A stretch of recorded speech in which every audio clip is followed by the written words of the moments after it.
Welcome back to the Jack Colton Show. Tonight, my guest is someone who asked us not to reveal his full name or even the city he currently lives in. What you're about to hear is a confession, not of guilt, but of something unbelievable. A moment of kindness, a forgotten gift, and a fortune hidden in plain sight for more than a decade. Let's just call him Mark. Mark, thank you for trusting us with this. Thanks, Jack. I've been carrying this story for a long time. My wife doesn't know, my kid doesn't know. But I think it's time. Let's go back. You used to be a police officer in London. Yeah, South London. I left the force a few years ago, but at the time, I was young, single, probably too idealistic. I was working missing persons, mostly runaways, domestic stuff. But one case stood out. A Qatari family reported their daughter missing. She was 8 years old. It was one of the longest nights of my life. You found her? Yeah, I did. Long story short, she'd gotten lost trying to chase a cat, wandered into an alley, and couldn't find her way out. I found her asleep behind a bin. She was safe. Cold, scared, but safe. And the family? They were incredible. Warm, grateful, real salt-of-the-earth people. The father, his name was Nasser.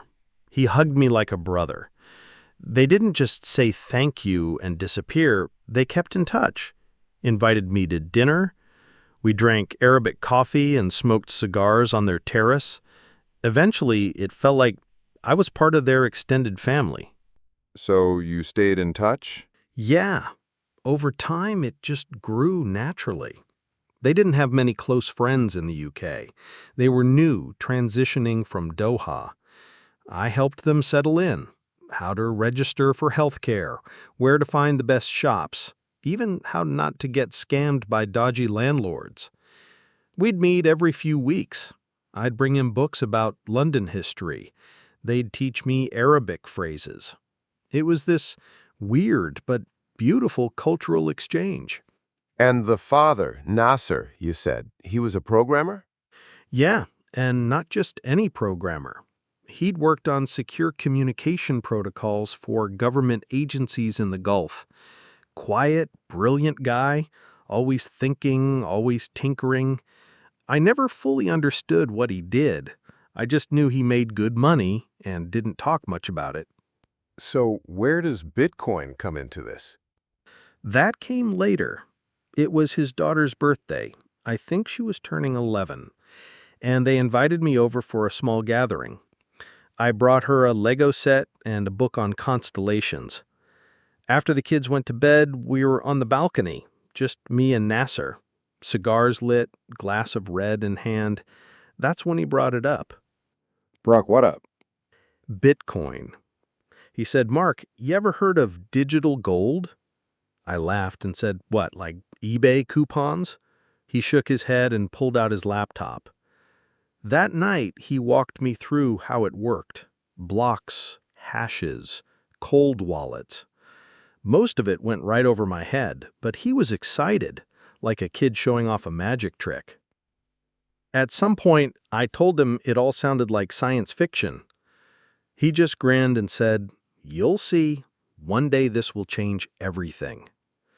Then, and I still remember the way he said this, he looked me dead in the eye and said, "You never let me pay you back. Not for my daughter, not for the time. Let me give you something no one can steal." He generated a new cold wallet on the spot, copied the seed phrase onto a torn sheet from a notepad, folded it once, handed it to me like it was a note from God. How much did he put in? 10,000 Bitcoin. You're kidding. I laughed too. I thought he was joking. At the time, BTC was maybe $6, maybe less. He said, "One day, brother, you'll retire early because of this, and you'll remember that it all started with a missing cat." We toasted. That was it. I tucked the note into an old paperback copy of 1984 I had lying around at home, and forgot about it for years. Wait, you forgot about it? Completely. I mean, who keeps track of some fantasy currency written on a napkin? Life moved on, I got married, we had a kid, changed careers, moved house. It wasn't until 2017, during that first big spike, that I even remembered I still had it. So what happened in 2017? I was watching BBC late one night. They were doing a piece on Bitcoin hitting $10,000. I nearly dropped my drink. I ran to the attic, dug through a box of old books, and there it was, 1984, dog-eared and yellowed, tucked between page 117 and 118, like a bookmark from another life. The note. I entered the seed phrase, heart pounding, and boom, there it was. 10,000 BTC, still untouched, still mine. That's over $100 million. At the time, it was about 90. Now? Who knows? But here's the thing. I didn't touch it. Not a single Satoshi. I just stared at it for hours. It felt unreal, like I was holding a nuclear bomb in a shoebox. Why didn't you cash it out? Because that kind of money changes everything. My wife and I were solid, but we've always lived simply. I didn't want to be that guy with the mansion and the Ferrari and no friends. And honestly, I was scared. Scared she'd tell someone. Scared someone would find out. Scared I'd mess it up. So I made a choice. I'd keep it quiet. Keep it safe. Live a double life. That's a heavy secret to carry. You have no idea. Every day I wake up, get dressed, go to work like any other man. But I know, right there, in a cold wallet, is a fortune most people couldn't dream of. I've thought 100 times about telling my wife, but I keep coming back to the same fear. She's an honest person. Too honest, maybe. If she knew, she'd want to help people. Maybe she'd tell her sister or a friend. And then what? So no one knows. Not a soul. Just you. And Nasser, of course. But we haven't spoken in years. He went back to Qatar around 2018. We kept in touch over email, sporadically. But a few months ago, he reached out again, out of the blue. What did he say? He was building something, a blockchain project with a real-world use case, transparency in public contracts. He wanted me to come on board, not as a tech guy, obviously, but as an angel investor. He didn't ask for repayment. He just said, "That Bitcoin changed your life. Maybe now it can change other people's too." Wow. Yeah. That was the first time I really started thinking, maybe it's time to open the vault. So you're seriously considering it now? Using the BTC? I am. I mean, it's been over a decade. I've lived 2 lives. One as a regular guy, a father, a husband. The other, well, like I'm sitting on top of a mountain made of secrets. I don't want to live like that anymore. I want to be present, honest, free. And your wife? Still doesn't know? Still no, but I'm working up to it. I've started dropping hints, asking her what she'd do if we didn't have to worry about money. She always laughs and says, as long as we have enough to pay the bills, I'm happy. That's who she is. But we have a kid now. She's 4. And I don't want to be gone 10 hours a day just to pretend I need the paycheck. So what's stopping you from telling her? Trust, I guess.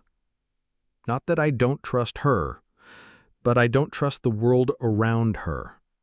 You tell one person, you're telling 5, even unintentionally. A cousin overhears. a neighbor picks up on it, and then one day your front door's been kicked in and you're on the news with a bag over your head. That's not paranoia. That's reality with that kind of money. Exactly.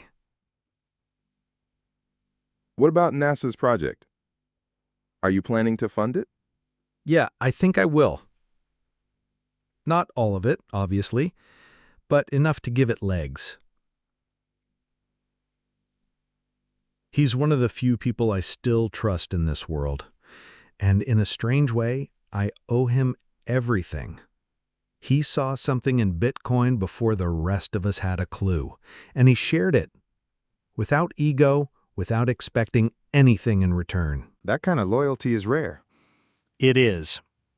He told me once, true value is what you can give away without needing it to come back. At the time, I thought it was just poetic nonsense, but now I get it. How do you plan to go about it? I mean, once you decide to move the funds. Carefully, very carefully. It has to be done in the way that doesn't trigger attention. You move that kind of volume on chain, people notice. There are firms now that track wallets like bloodhounds. You sneeze on a cold wallet and you're on a Twitter thread 10 minutes later. So what's the plan? I've got a network. Old friends, quiet experts.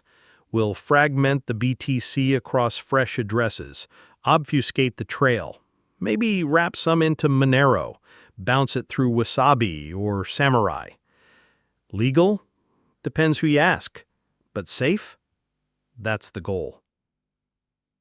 It sounds like you've really thought this through.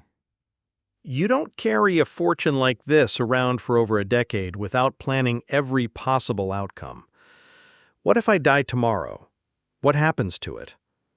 What if someone finds the phrase by accident? What if the network collapses or Bitcoin gets outlawed?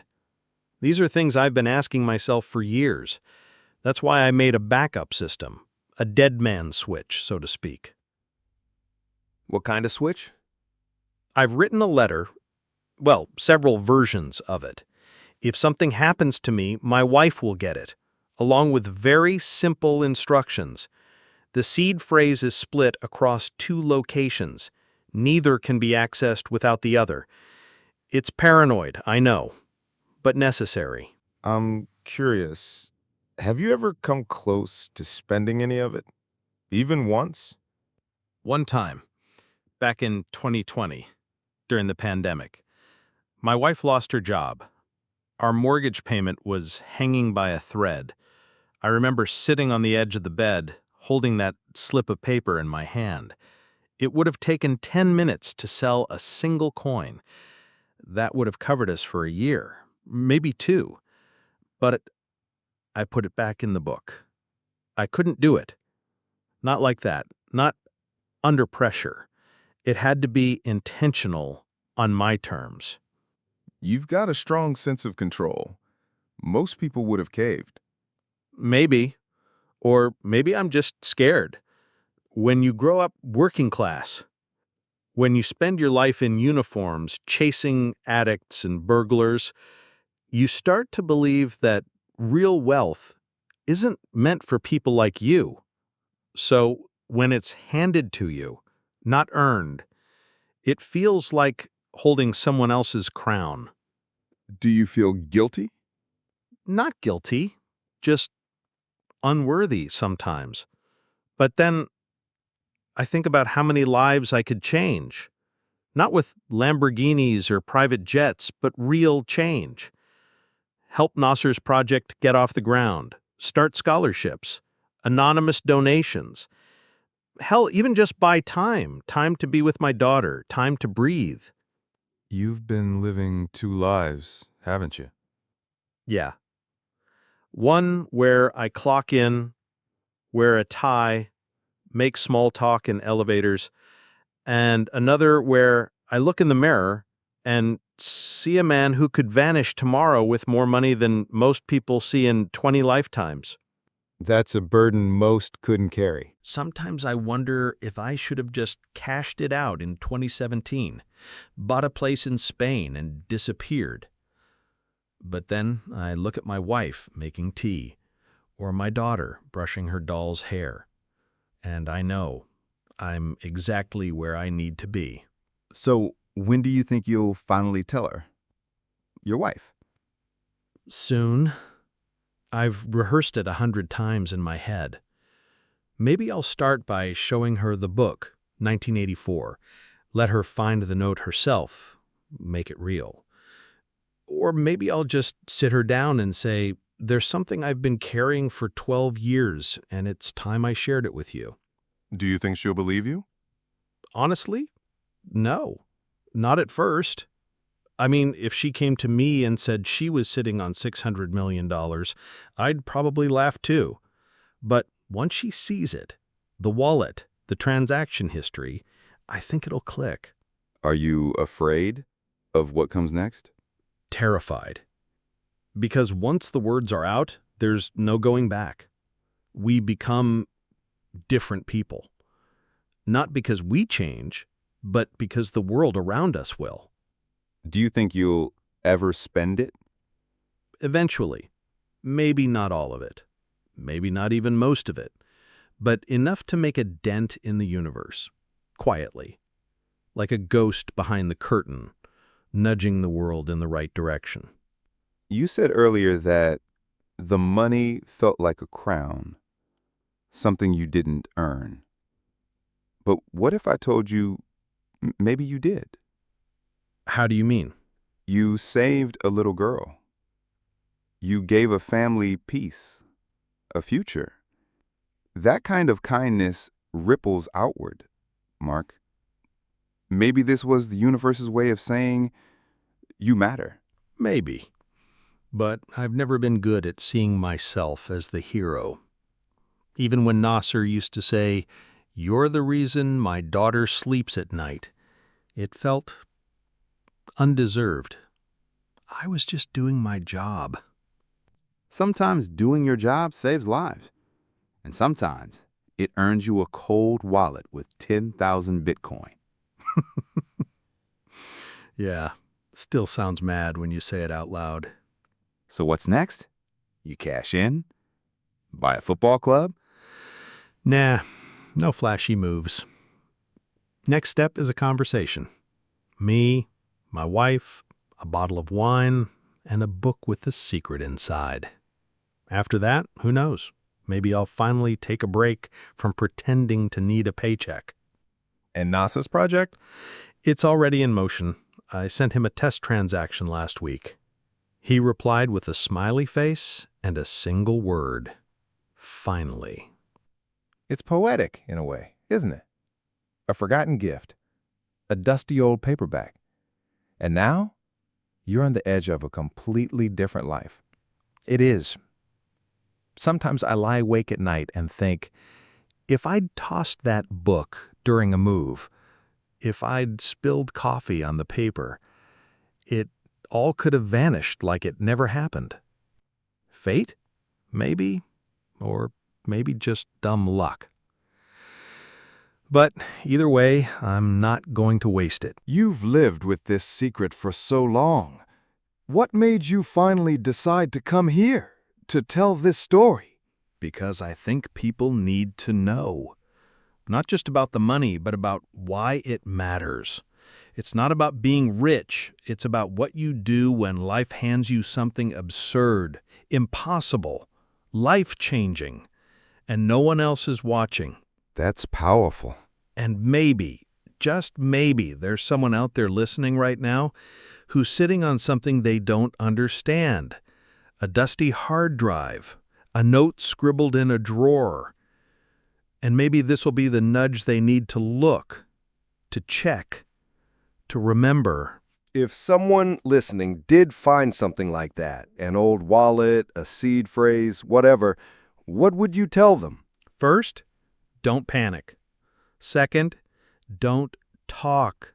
The moment you speak it into existence, you invite risk, curiosity, envy, greed. It all comes knocking.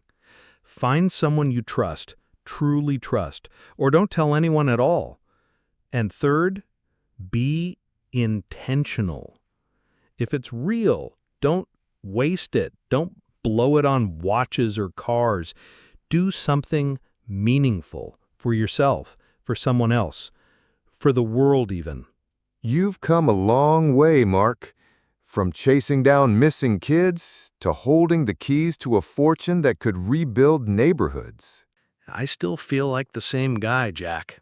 Same beat-up boots, same coffee mug, just more complicated mornings. Well, I think you're a different kind of rich. Not because of the Bitcoin, but because you understand why it matters. Maybe. Ask me again in 5 years. If I'm still drinking the same coffee and wearing the same boots, maybe I got it right. Before we wrap up, any regrets? Only that I waited this long to say it out loud. Secrets, they eat at you. Even the good ones. I've spent years pretending everything's fine, going through the motions, smiling at birthdays, nodding in meetings, all the while thinking, if they only knew. And now? Now I'm ready. Not to be rich, not to vanish, but to stop hiding, to tell the truth, to trust the people I love, even if it changes everything. Do you think you'll ever go public? Never. I don't want headlines. I don't want documentaries. This story isn't for the internet. It's for my family, for my daughter when she's old enough to understand what it means to carry something this big and still live small. I think that's a lesson we could all learn from. Maybe. Or maybe I'm just a guy who got lucky one night and decided not to screw it up. Mark, I want to thank you. Not just for your honesty, but for trusting us with a story that most people wouldn't believe or wouldn't have the courage to share. Thank you, Jack. If nothing else, it feels good to finally breathe. To everyone listening, we talk a lot on this show about the strange turns life can take, the moments that feel too cinematic to be real. But maybe the truth is, those moments do happen. They just happen quietly. In paperback novels, in forgotten passwords, in quiet friendships that ripple through time. And maybe, just maybe, the most valuable thing we can do is choose what kind of person we want to be before the fortune arrives. Mark, I hope whatever you decide next, you do it with peace. And if you ever want to come back, the chair's always here. I appreciate that. Truly. And to our audience, thank you for listening. Whether you're on the train, in the gym, or lying awake at 2 a.m. wondering what your life-changing secret might be, just know, stories like this, they're closer than you think. Until next time, this has been The Jack Colton Show.